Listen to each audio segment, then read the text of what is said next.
प्रदेश के उप मुख्यमंत्री मुकेश अग्निहोत्री ने कहा कि खेलों का जीवन में विशेष महत्व है। खेलों से शारीरिक विकास के साथ साथ मानसिक विकास भी होता है व खिलाड़ियों में सद्भावना भी विकसित होती है। उन्होंने कहा कि एक स्वस्थ व सुदृढ़ समाज के लिए स्वस्थ व्यक्ति का होना आवश्यक है।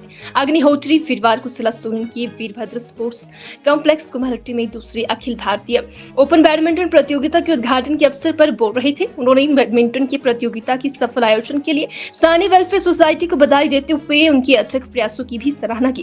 कसौली के विधायक विनोद सुल्तानपुरी विशेष रूप से इस अवसर पर मौजूद थे। उन्होंने कहा कि खेलों से जहां आपसी प्रेम व भाईचारे को बढ़ावा मिलता है, वहीं युवाओं को अपने जीवन में प्रतिस्पर्धा के माध्यम से आगे बढ़ने की प्रेरणा मिलती है। उन्होंने युवाओं से नशे से दूर रहने का आह्वान करते हुए अपना ध्यान खेलों की तरफ लगाने का आग्रह किया। उल्लेखनीय है कि 4 दिवसीय ओपन बैडमिंटन प्रतियोगिता का वीरवार को शुभारंभ हुआ। इसका समापन 1 अक्टूबर रविवार को होगा, जिसमें पूरे भारतवर्ष से सैकड़ों खिलाड़ी भाग ले रहे हैं।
सबसे अग्रणी रहे हैं और ये डबल इंजन की सरकार कहते थे।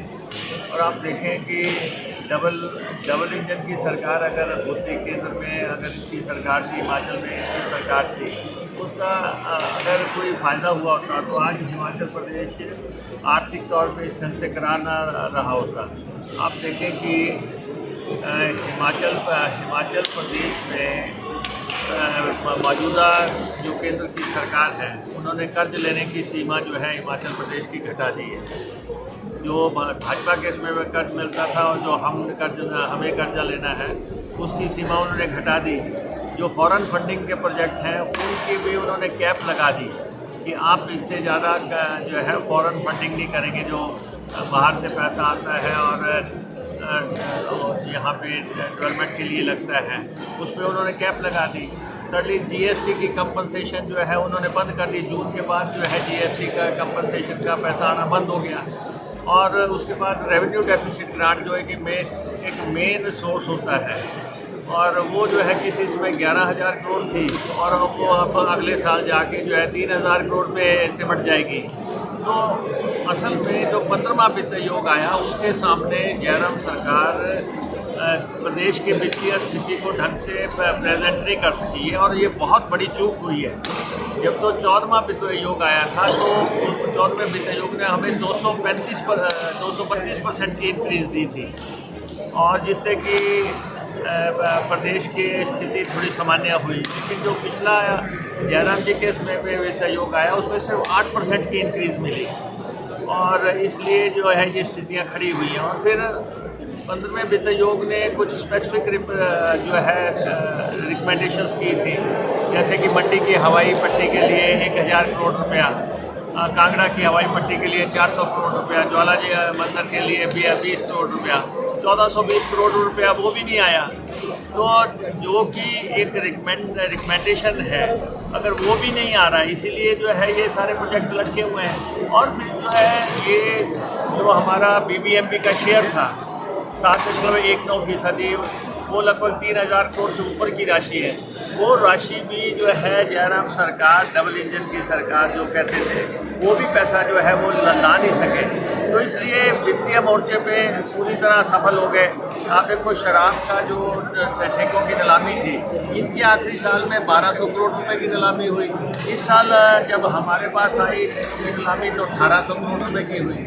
600 करोड़ रुपए का इंक्रीज अकेला शराब में हो गया। तो इसलिए हर पहलू में जो है इन्होंने फजूल खर्ची की। आपके सामने जब ये जनमंच करते थे, जनमंच पे 7 करोड़ रुपए का खड़ा जो है खड़ा दिया गया। और उसके बाद जो अमृत महोत्सव हुआ उसमें 7 करोड़ रुपया खर्च कर दिया गया, केंद्र से एक पैसा नहीं आया।